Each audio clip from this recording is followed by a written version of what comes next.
My name is Dawn Rickabaugh, and you're here at Why Notes, Why Now? Thriving amidst turmoil with safe and solid returns. All right.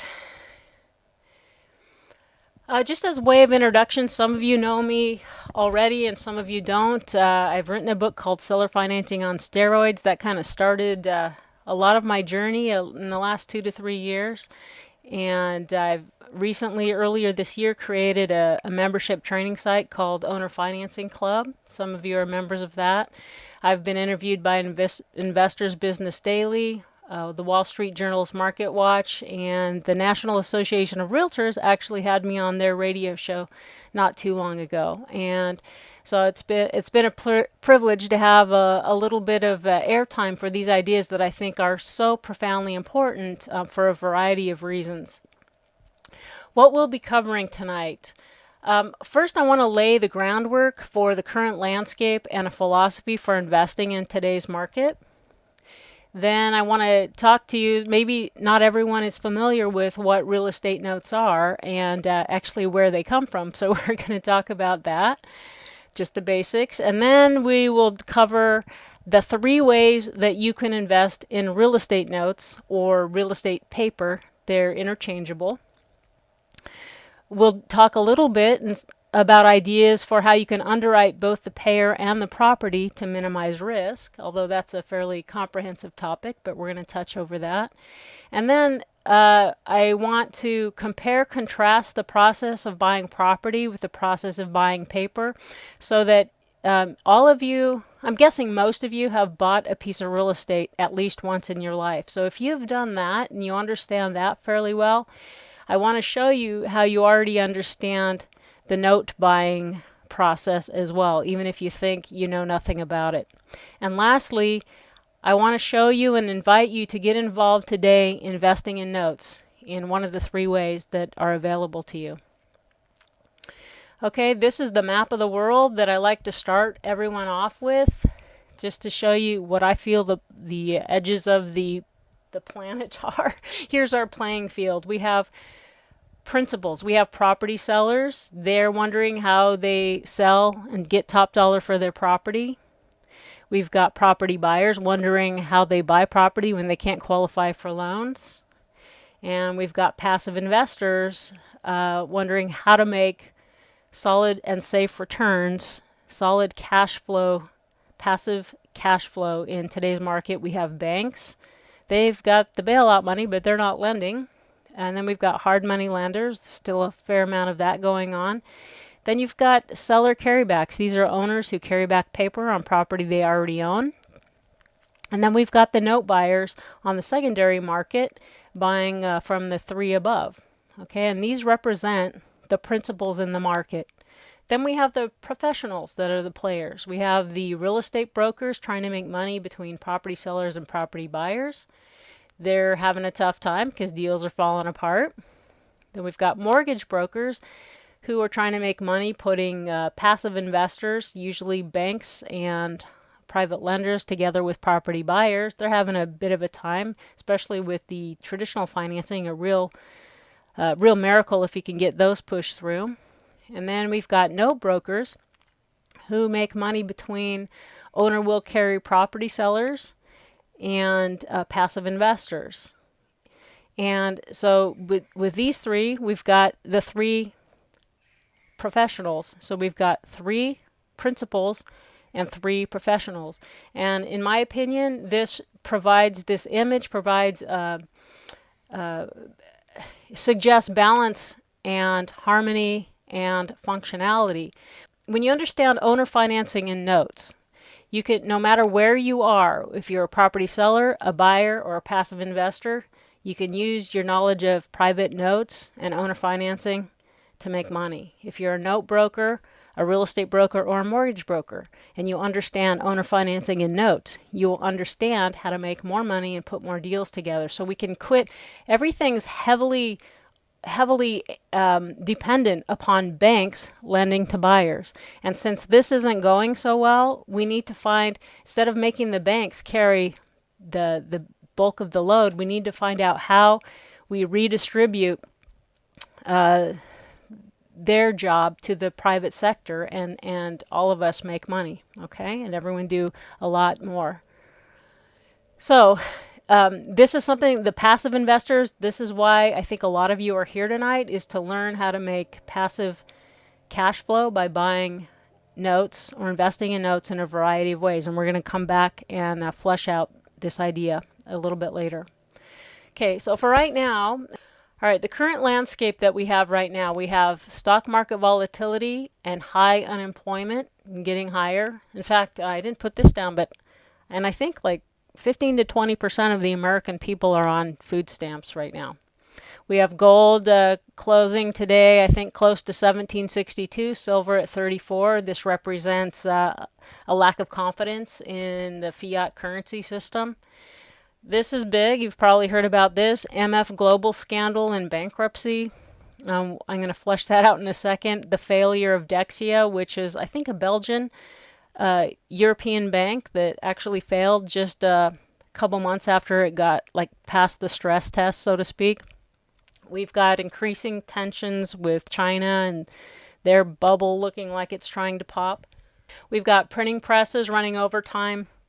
I think QE3 is probably coming, which means more and more inflation. As much as they're saying that there's not, everyone who's buying food and fuel is probably realizing that things are costing more or coming in smaller and smaller packages.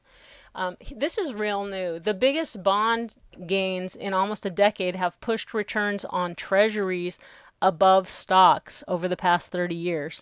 And that's the first time that's happened since before the Civil War. So if you take the last 30 years, treasuries that are really not giving very high returns at all have performed better than the stock market. People will proceed to pull their money as they know they have nobody to trust but their own prudent and forward-looking actions, which in turn will start the kind of liquidity drain that killed not only Lehman but froze money markets, and with that brought the complete capital markets to a standstill, only to be thawed after the Fed pledged multiples of the U.S. GDP to rescue Wall Street in October of 2008. So this is quite the setting we have going on right now. And these are some readers that comment on what they're most worried about these days. This is kind of fairly common sentiment. And maybe if you're on this call or people that you know feel the same way. On my retirement, my concern is that I will be unable to derive financial performance sufficient to overcome the impacts of government action, which one should be able to reasonably expect to be the most stable, prudent force in the financial world, but which has become the riskiest aspect of any portfolio. And then we have other questions. Is real estate a good investment or not? We've had people lose their shirts, and we have a lot of people making a killing right now. But there's some bubble markets that still have a ways to fall. And then we have a lot of areas that probably already are at bottom, and at the prices they're cash flowing very strongly.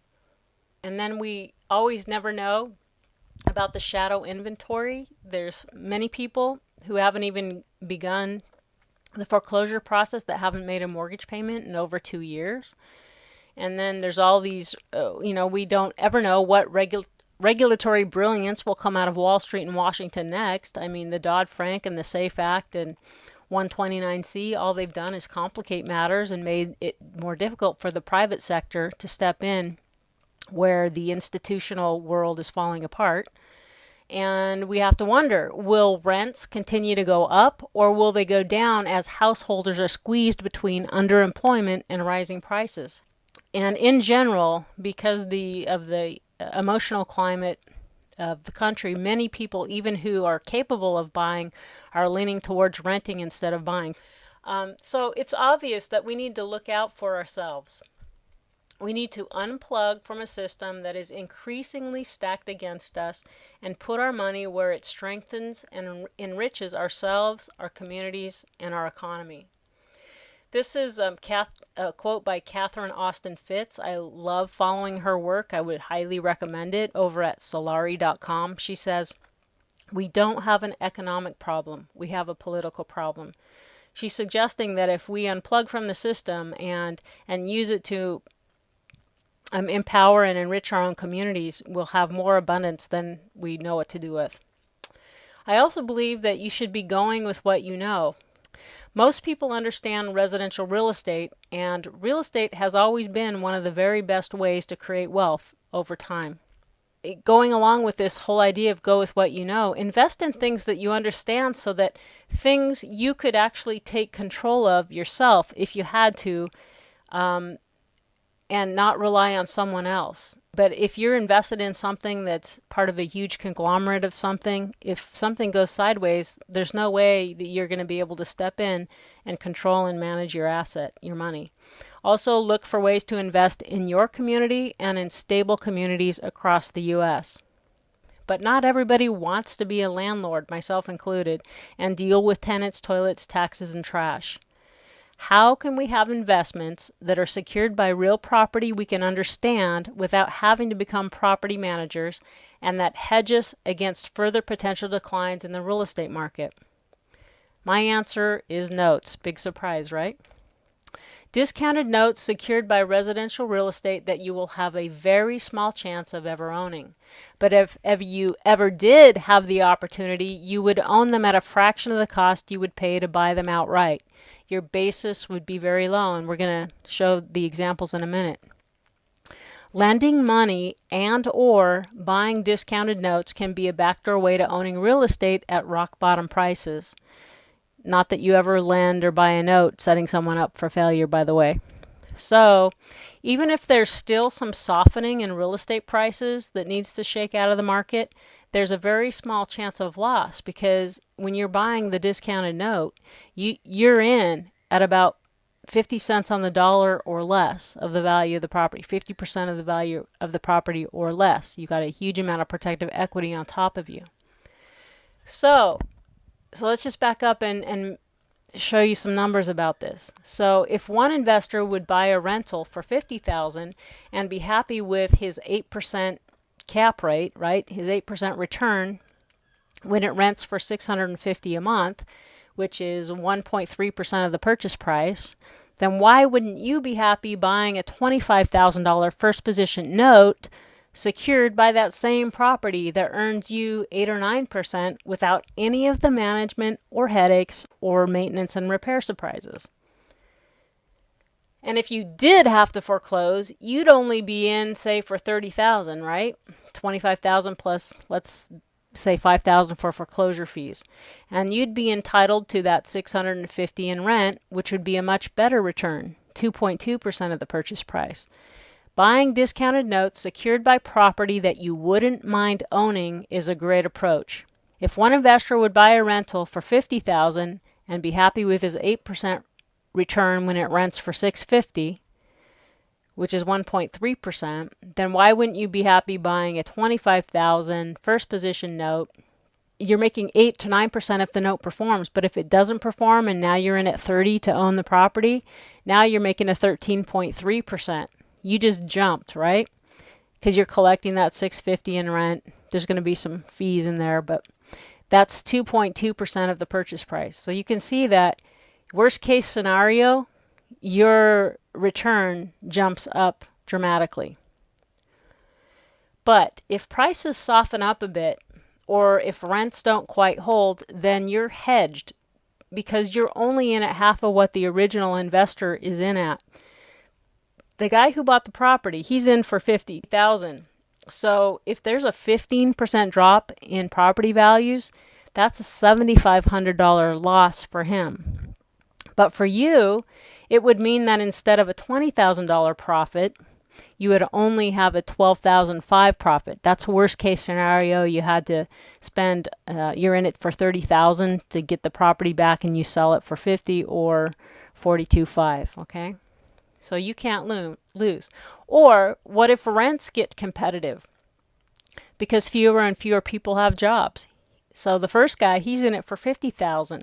So a $100 drop in rent to $550 might mean his return drops to something like 5.7% return. And he bought anticipating an 8% return. For you, as the note buyer, if the note keeps performing, you coast along with your nice 8 or 9% return. And if you had to foreclose and you were entitled to receive the 550 rent, your return would increase from 8 or 9% to 9.5%. So, can you see why notes can be such a great hedge against further declines in the real estate market for both values and rents? You win no matter which way the cookie crumbles. So people that are going, oh, gee, I don't know if real estate, if this is a good time or if real estate's a good investment. If you're not sure, it's better to be in at half the value. So yes, I mean, we do have to acknowledge that owning the rental itself can give you tax benefits, right? You can take depreciation and you will have appreciation eventually, right? Even if you have to wait 12 or 15 or 20 years for it.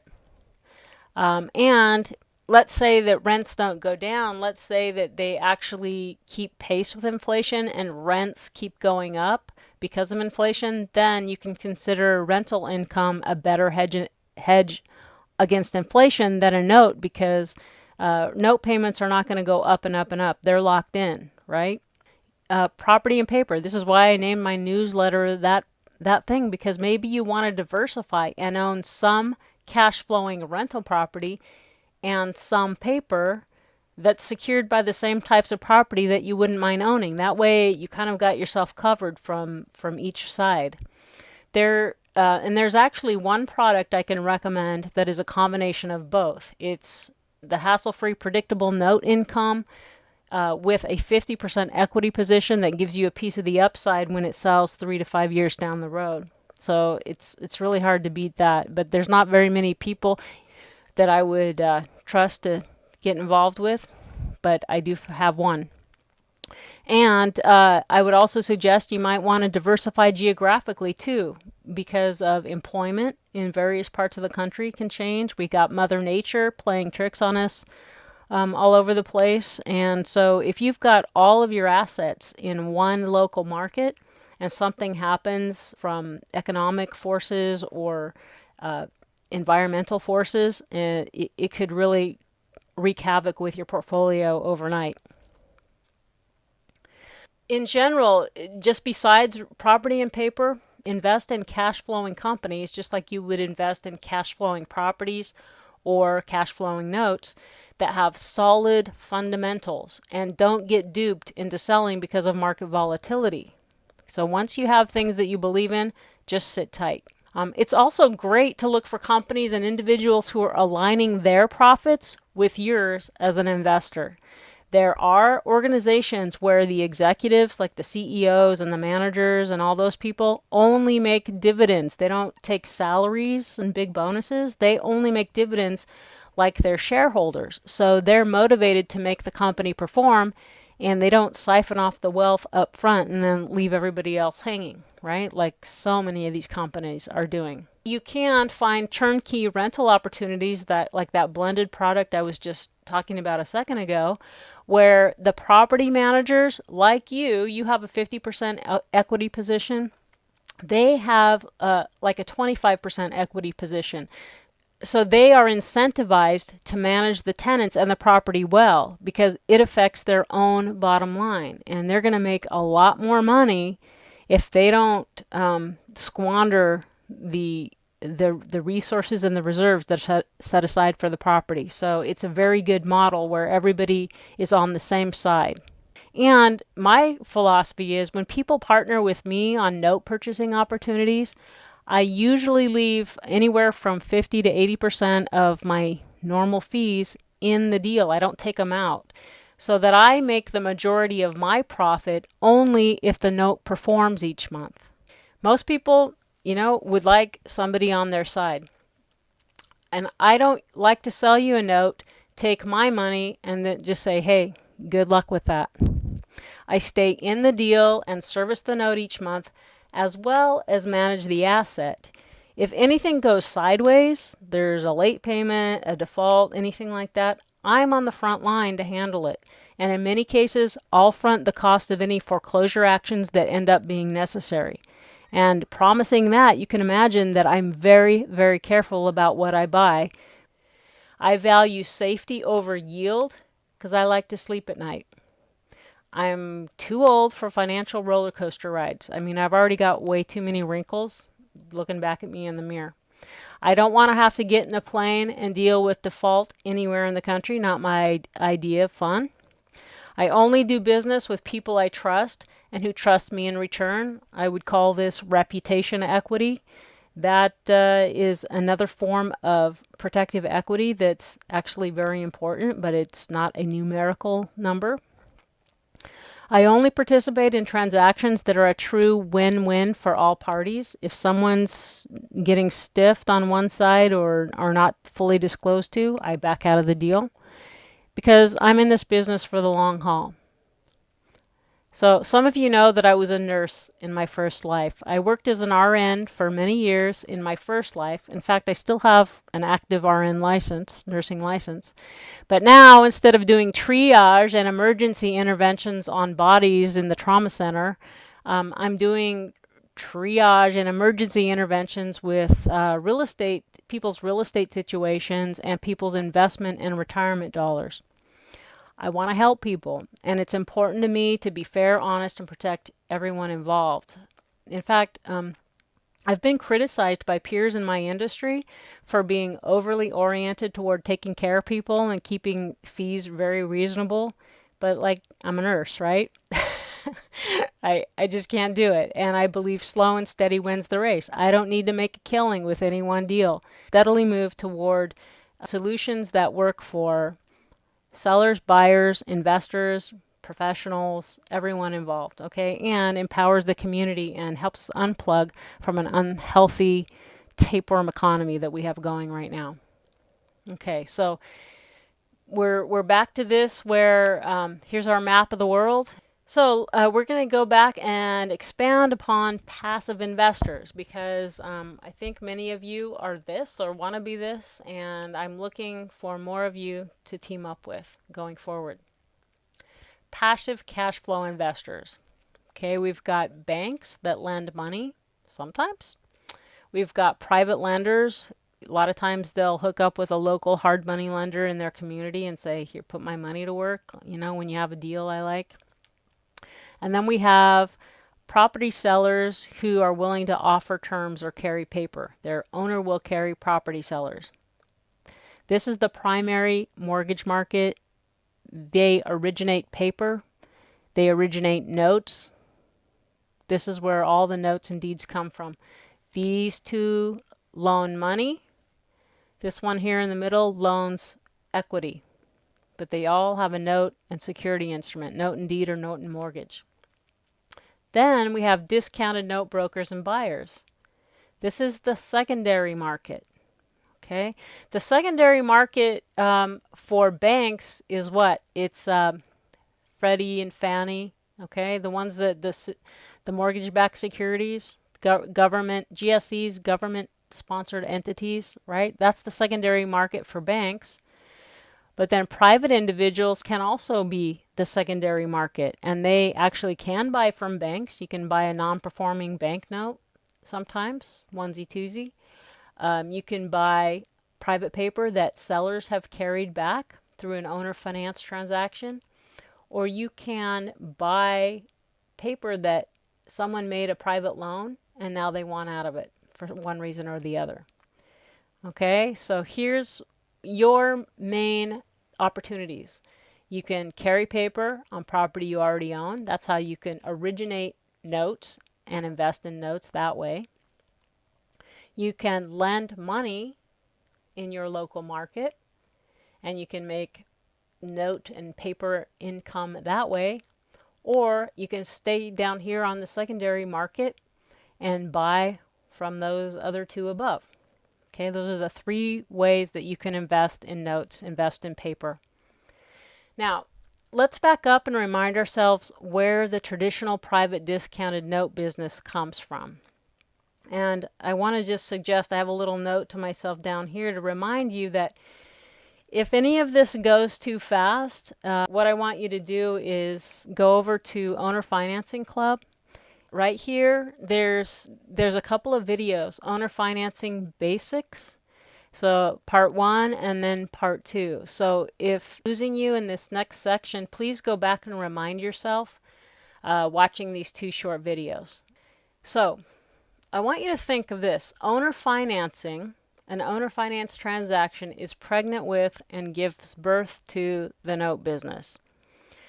Now, there are way too many unnecessary birth defects in the notes being born these days, which is why I get so passionate about educating. These notes are born with congenital weaknesses that could have been prevented by a little prenatal care, some vitamins, mineral supplements, yoga. Okay. Contrastingly, when a note has been properly attended to before it's born, when it's been anticipated, loved, exposed to Mozart, it'll be a strong investment for the seller turned note holder and his beneficiaries. It'll be worth holding or selling. So here we have a house, okay? We're going to go through the basic deal structure of, we've got a seller. Let's pretend that he owns it free and clear. And now we've got a buyer who either doesn't want to or can't qualify for bank financing. But he says to the seller, I really love your house. I'm going to give you 20% down if you will carry the rest for me, meaning will you loan me your equity? I'll give you the down payment if you'll be the bank and let me pay you every month on the note. And the seller says, okay. So then what the seller ends up having is a note, a promissory note. The buyer promises to pay the seller a certain amount each month. Then the seller, just in case the buyer can't keep their promise or doesn't for some reason, he wants a security instrument. This is a deed, or it could be a mortgage, depending on which state that you're in. So if the buyer does not pay the seller as promised, the seller has the right to take the property back. The house is now the security for the loan, the note, or the collateral. The seller is also going to want to be listed as the mortgagee or loss payee on a fire insurance hazard, right? Because if the property is the ultimate security for the note, which you should always think of it that way, then if the house burns down, the seller wants to know that the insurance company is going to pay him off first, not give all the money to the buyer, right? And if there's no hazard insurance and the house burns down, there's nothing to take back if this buyer quits paying, and it's likely that he would in that event or not be able to. The seller also should have title insurance. It would be an Alta loan policy that secures this note and deed in first position. So you can get title insurance, a loan policy that covers, just in case there's some weird thing in title or some hidden lien of some kind or a silent deed that comes out of the woodwork, you have insurance, title insurance covering you. Then we know in a transaction, the buyer also wants his hazard insurance. On the policy, he's actually the direct insured because he's put down this money and paid every month to the seller. So if anything happens, he wants to get paid. But first, if something happens, the mortgagee gets paid. And then if there's anything left over, then the buyer gets it. But he's going to be the named insured, but the seller's going to be the mortgagee or the loss payee. Okay, that's very important. And then the buyer is also going to get the traditional owner's policy, so that insures them in chain of title.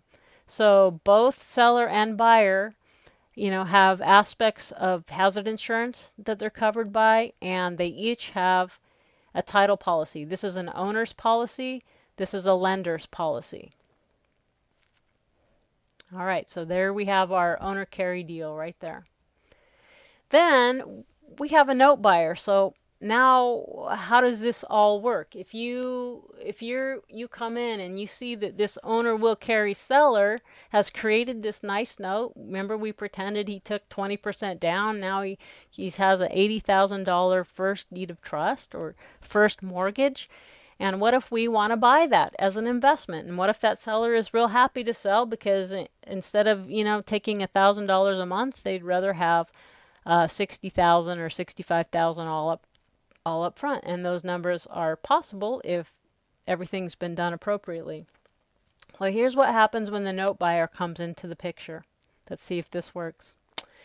The buyer, instead of paying the seller, is going to be paying the note buyer, right? Instead of sending their monthly payments up to the seller like we did in the beginning, buyer is going to pay to the note buyer, the note investor. And the reason is because the note is going to go over here to the note buyer.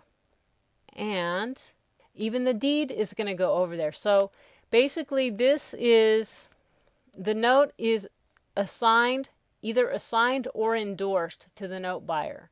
But it's basically like endorsing a check. Like, think of how you put on the back of a check, pay to the order of, when you're endorsing a check to someone else. So in the simplest form of this, you would just turn the original note over and say, put the date and then say pay to the order of la la la on the back and sign it. Okay.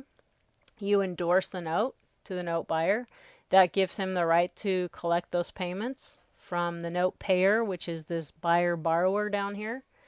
Then you take an assignment of the deed or assignment of the mortgage. Okay, and there's a form that you record for that. It actually gets recorded in chain of title, and you want that.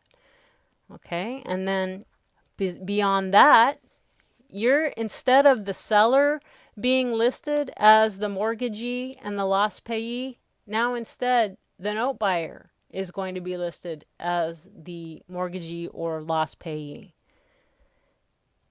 And the note buyer, instead of the seller, is also, they're going to take the loan policy, and either it's going to be put in their name, or more frequently what happens is that there's a language in the loan policy that shows that it automatically just transfers to the assignee, whoever the deed is assigned to and the note is endorsed to.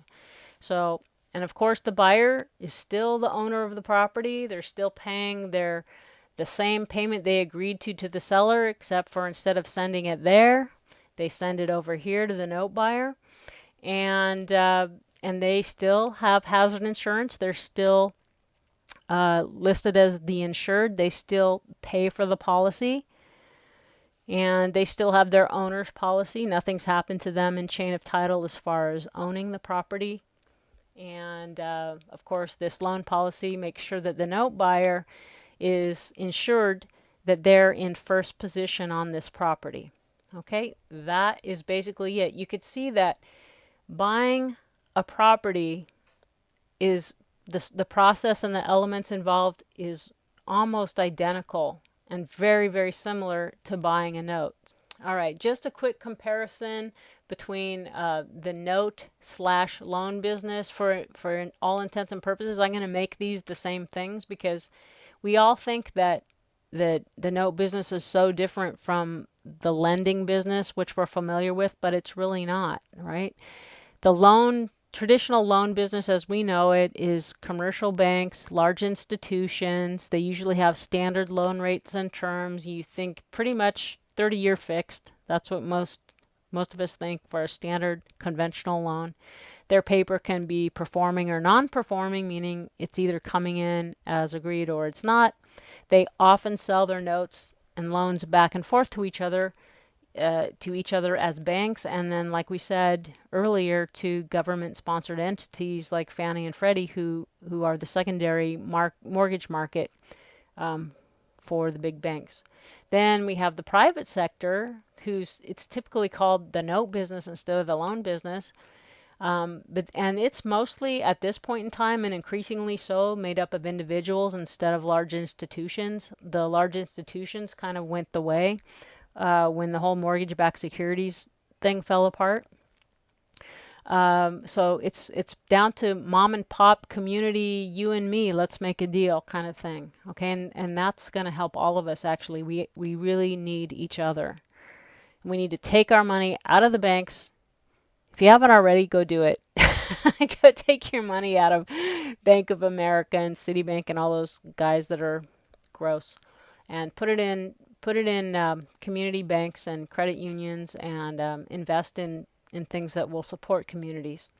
They're highly customizable. They can be anything you can think of. It also can be performing or non-performing.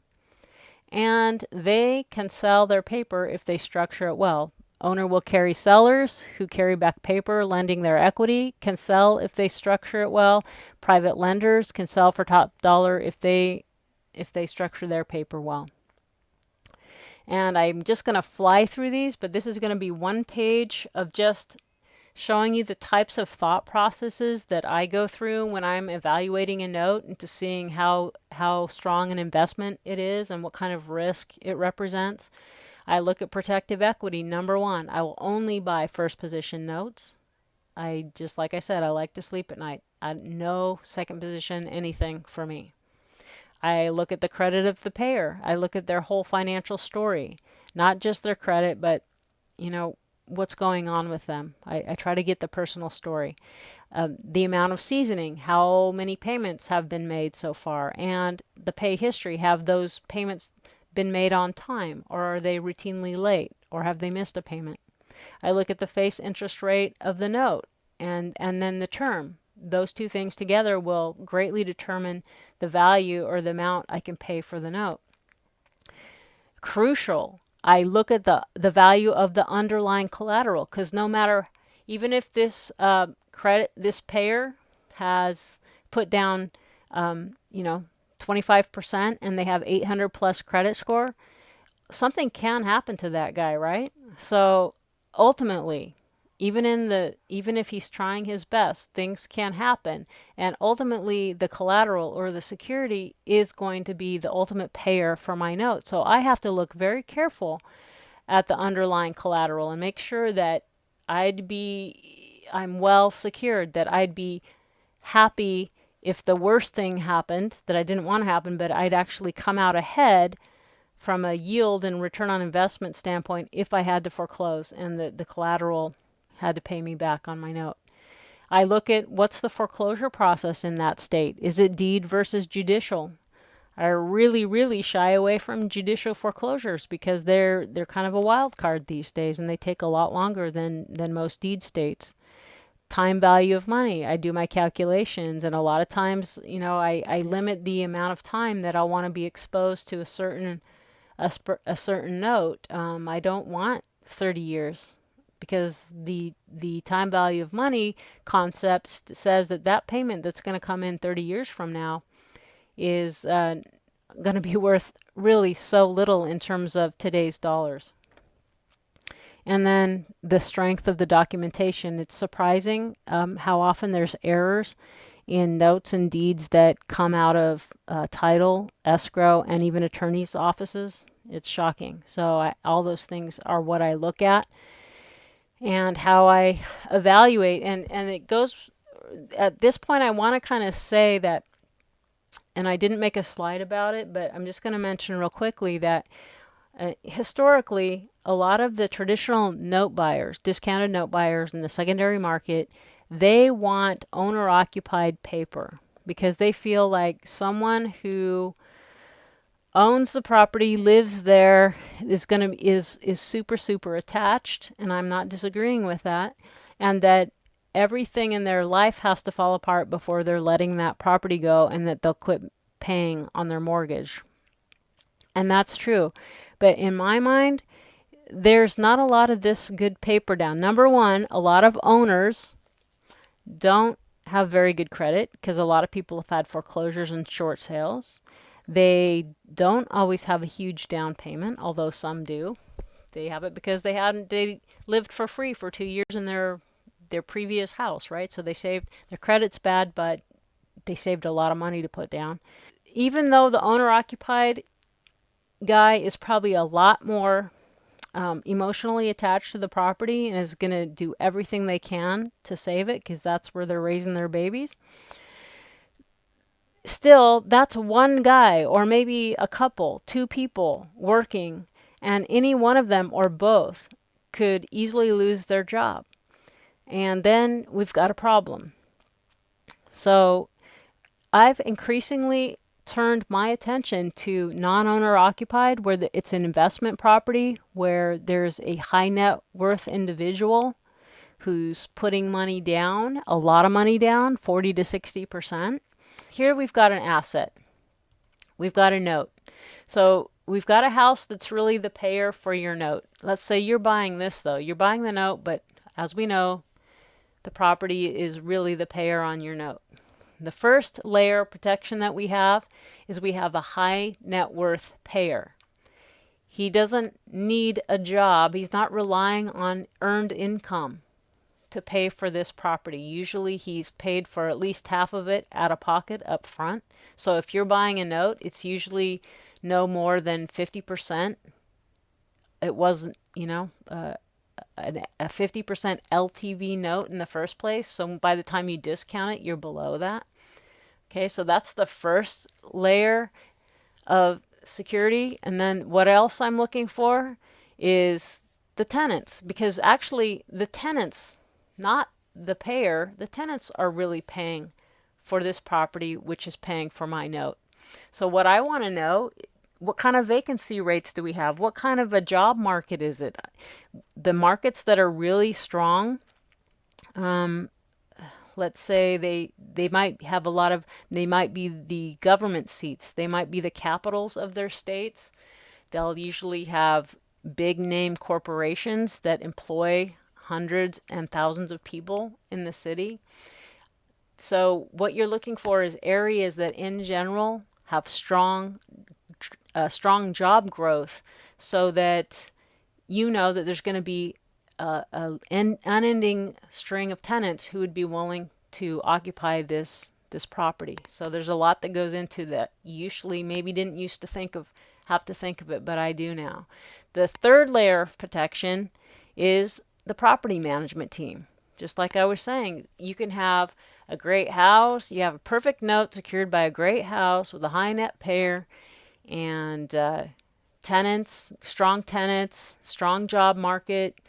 We know the tenants pay the P&I here. And then you can have a management team that really can make or break it. So when I'm buying a note secured by a rental property, I want to know who's managing it, and I want to trust them. If I don't trust these guys, I don't like doing the deal, or I'll really pay a lot less.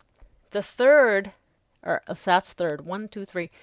There's even one more layer of protection. If you wanted to buy a note with me, for instance, you're going to have someone who's servicing your note. In fact, this is something I recommend you do anyway, unless you're very astute and tuned into this. You're going to want to pay for third-party note servicing, and that usually will cost you about $25 a month, somewhere around that. $40 a month if you have impounds for taxes and insurance. So you're always going to have that. But when I'm partnering with people on a note and I end up servicing it without an extra charge, also I manage the asset, meaning if anything goes sideways, it's my elbow grease and my money for foreclosure, and to figure out whatever remedy for default there is. So that's just going to show, if I'm willing to be on the line, if something goes wrong, you know how careful I am about what I'll get into and what I'll get other investors' money into, because I don't want that kind of headache or that liability. So I'm super, super careful. You can see that by the time I have the high net worth guy protecting my asset, and the good tenants and job markets protecting my asset, and then I've got strong management that I trust protecting my asset. By the time I get here, I'm providing an extra layer of protection for a note buyer that comes in with me, but I'm only going to do the guaranteeing of the note, basically. I'm not really saying that I'm going to keep it current while it's defaulting, but it's on me to reinvest the property and get it performing again. Usually the returns are even better if we get to that point, but you can see that how much protection that when I'm looking at a property, this is kind of what I'm looking for and what I suggest you consider thinking about. Okay, here's going back to those 3 ways that I told you that you can become the bank. these are a couple of examples. So if you want to invest in notes or invest in paper, you can take one of your real assets, your real estate holdings, and turn it into a paper asset by carrying paper. Here's an example that I used in another presentation recently, because this is a deal that's going on right now. This couple inherited a property 14 years ago from a parent that died, and it's free and clear, and they get rental income from the same tenant who's been there for 14 years. They get $3,200 a month, and they have to pay about $500 a month in taxes and insurance and maintenance on the property. So every month they net $2,700. And there's a little bit of a hassle because there's always the threat of repairs that could come at any time. And since there's a restaurant on the first floor, they're always wondering if they're going to get a telephone call and hear that there's been a grease fire. They do have the advantage of depreciation on their tax returns and future appreciation in years to come. And like I said before, it could be a potential hedge on inflation if that rental income keeps going up with inflation instead of going down, because nobody can afford it. But now this tenant came to them, and the tenant wants to buy the property instead of rent it. So he said, look, I have $50,000. The property's worth $500,000. So that's what they made the sales price.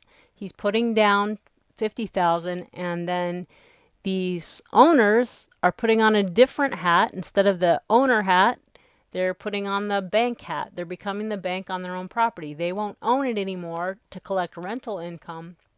They'll sell it and carry back the note, carry back the paper, and have a paper asset instead.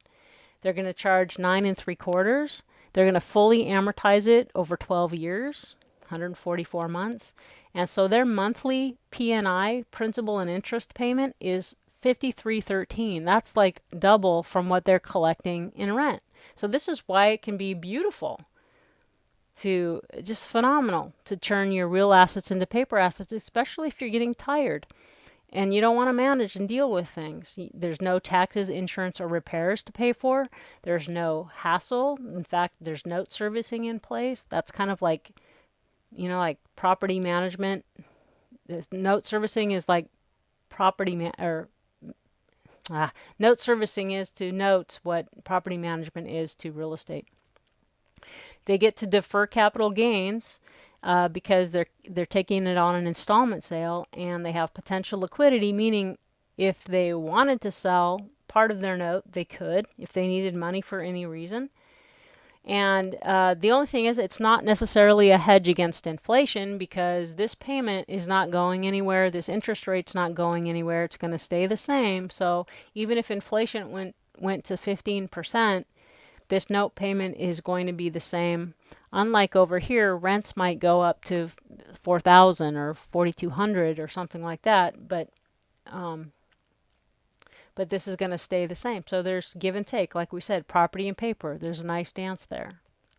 Okay, just if you don't know, come visit me at notequeen.com. Sign up for my newsletter and my book if you don't have it. Also, if you don't know about this is ownerfinancingclub.com. This is where, if this was a live button, that's where you could look at those videos.